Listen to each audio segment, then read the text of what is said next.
Hello again, travelers. I'm Eric. And I'm Melinda. And we're the Shiny Happy Travelers. And where are we going today? Today we're headed up to Chaltén, which is the big Fitzroy hike and a really neat, cool little town that you're going to love. So follow us up to Chaltén and we'll introduce you to how we stayed there. That sounds great.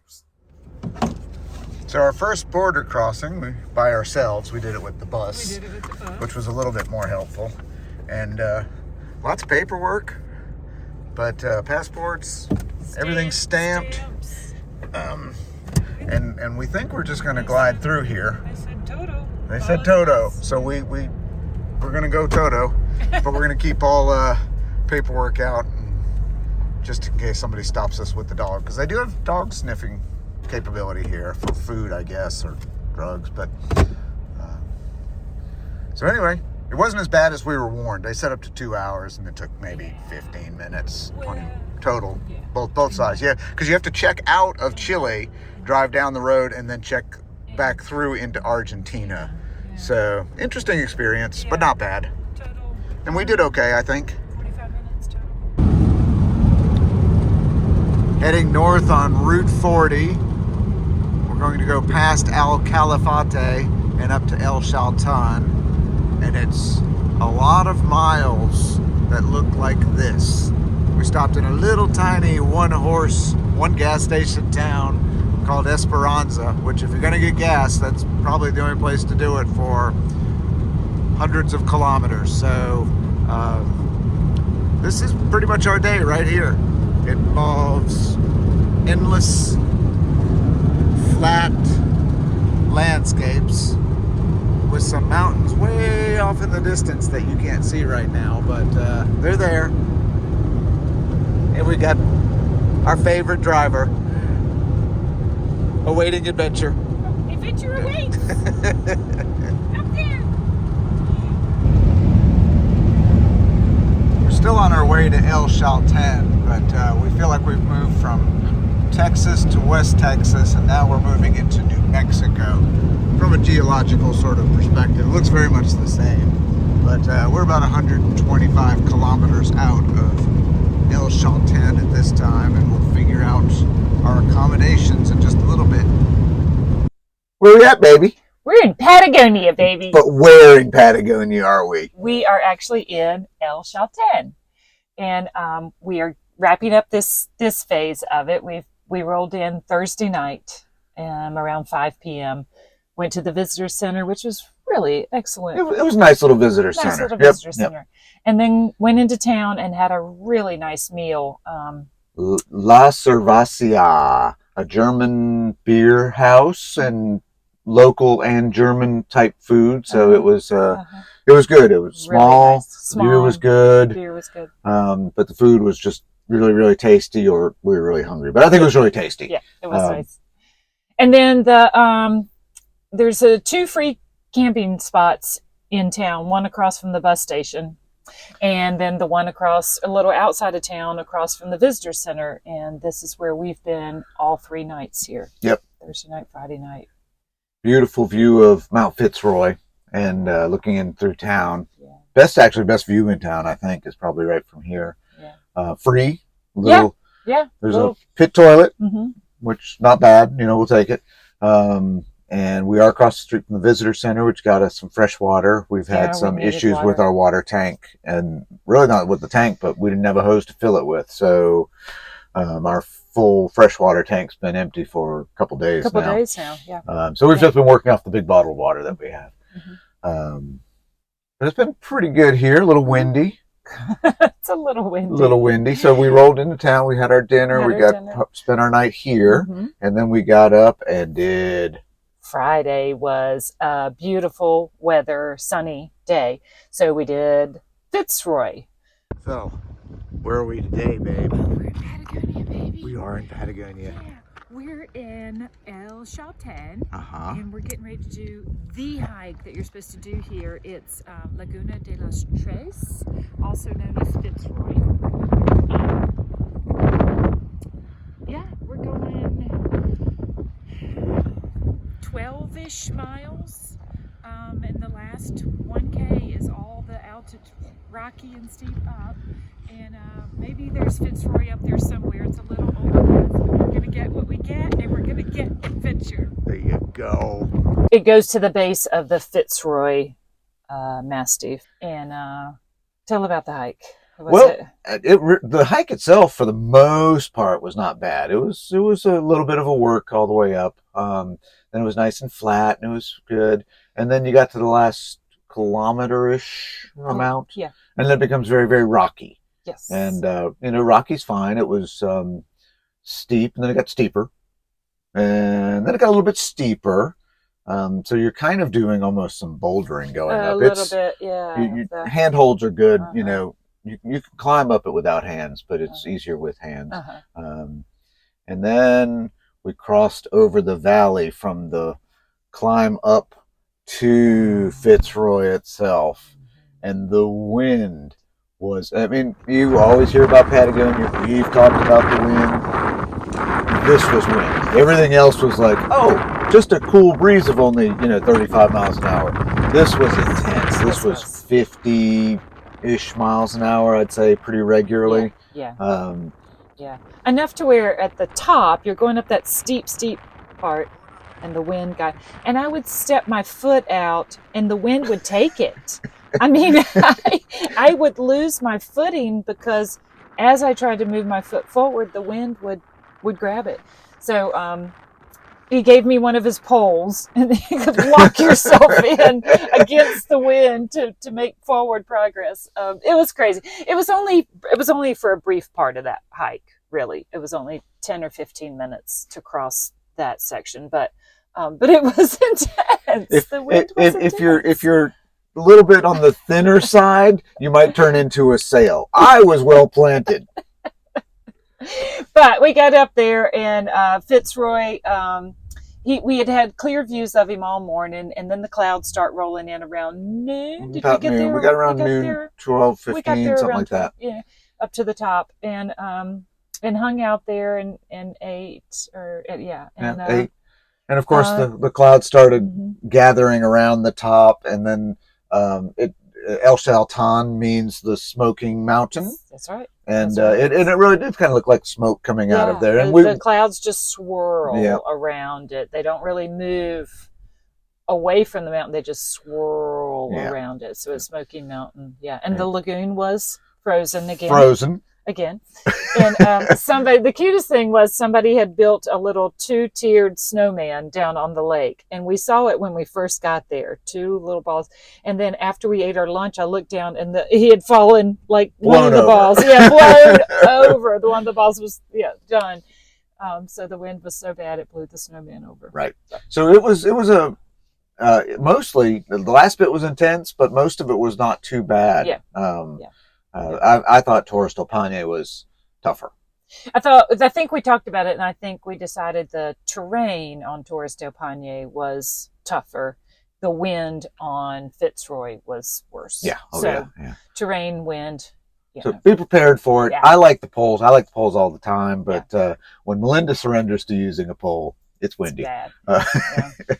So we had leftovers in the camper that night from our meal before. And that was good. And just hunkered down.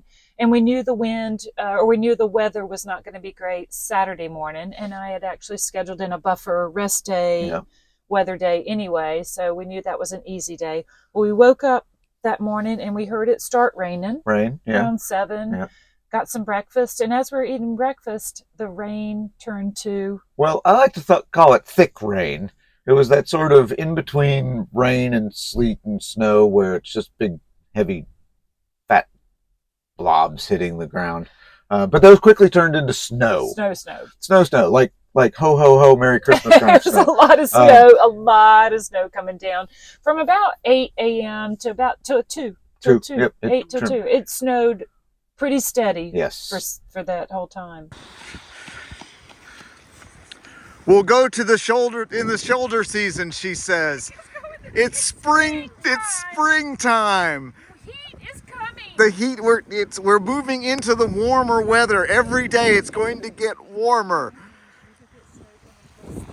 This is Fitzroy off in the distance. You can see how beautifully he's outlined. You can see all the snow. It's insane. Well, it's Patagonia, baby. Okay, my fingers are freezing. Let's go.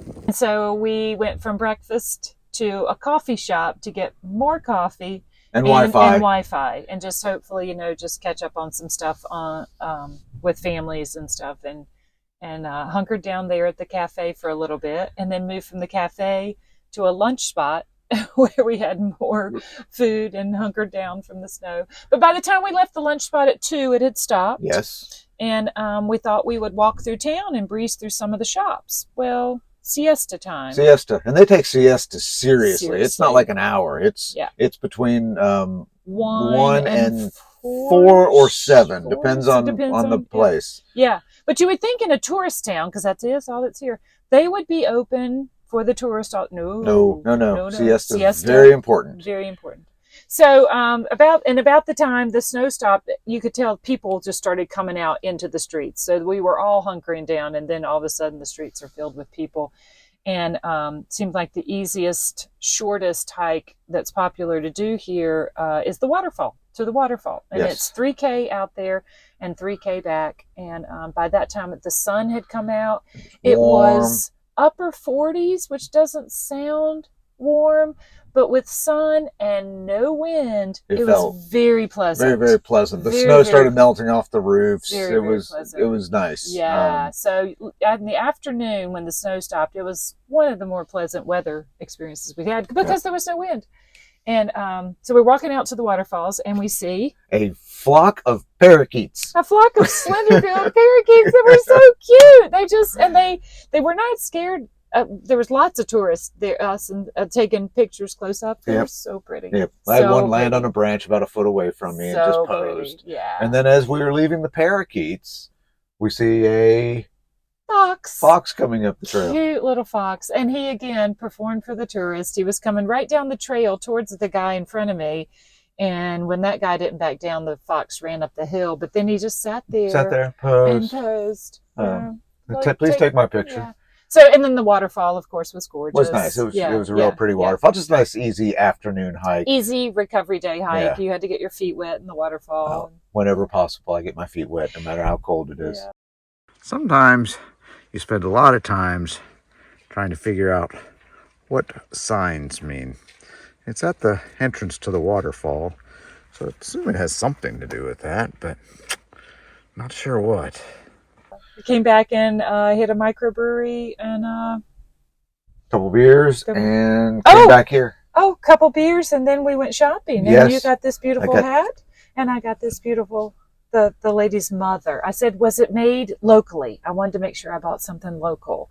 And she says, my mother, mi madre. Yeah. So she had no choice. She had to buy it at that point. But it's so colorful and pretty. I think it looks great. Yeah. And my hat, while I'm sure it was not made in Argentina, she actually designed the logo and stitched it. It says Mount Fitzroy on it and El Chaltén. So tried to, spend our money local and drive it into the local communities. I think we do that pretty well. Yeah. We also dropped off some clothes yesterday morning. Oh, we did. Just to get washed. Snow day and stuff. We did two loads of laundry at a laundromat. So just dropped them off and then picked them up in the afternoon. Wash, dry, fold. We are clean. Listen, we haven't had a shower in 4 days, but our clothes got clean. It's rough when you walk past somebody and you go, "What's that wonderful smell?" And you realize it's soap that they've actually showered recently. We haven't. We've not. So luckily, you don't get to smell us. This isn't smell-o-vision. Right. So anyway, we had a good night last night. Yeah. Same visitor center every time. Yep. Yeah. And then today was our last day in El Chaltén, and the second most popular hike to do here is Laguna Cerro Torres.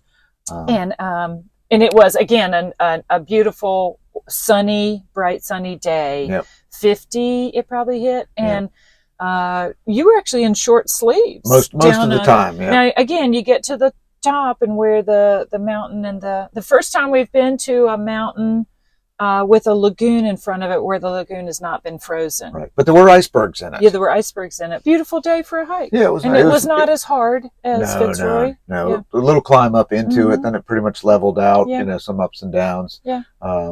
It wasn't hard. Uh-uh. It was windy when we got there, cold and windy. So I went from short sleeves to back having, my heavy wool jacket and everything on. So, but it was not bad. When we weren't. It was not bad. Yeah, it was not bad compared to Fitzroy. Dinner tonight was just charming. A little local place it wasn't fancy, but you could tell it just had character. Books everywhere. And we had been told by a guy at the brewery that this was the place to go if you wanted to try mate. Mate, yes. And mate is the Argentinian drink. Can you see those little bubbles right there? Are really small. Well, that means that you have the perfect mate.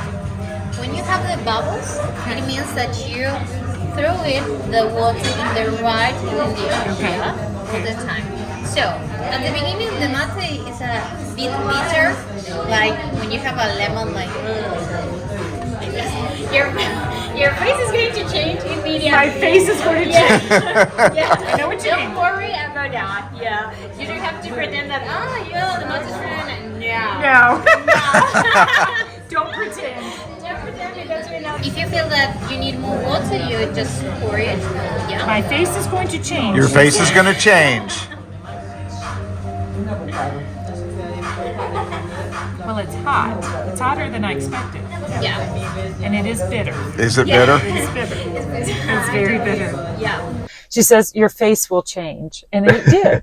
When you take that first sip, it's very bitter. Yes, it's like very, very strong green tea. Very, very strong green tea. So, but it was a delicious meal. They had good vegetarian option for you. I had a guanaco stew, which guanaco stew. I never had before, probably never will again, but it was kind of like beef stew. It was tasty, and if you're here, give it a try. It's regional food. I love trying regional food whenever I'm regional. So tonight is our last night in El Chaltén. We're back in the same parking lot, just directly across from the visitor center. We'll drive tomorrow to El Calafate, and we'll talk to you then. We'll pick it up then. So we are crossing this bridge.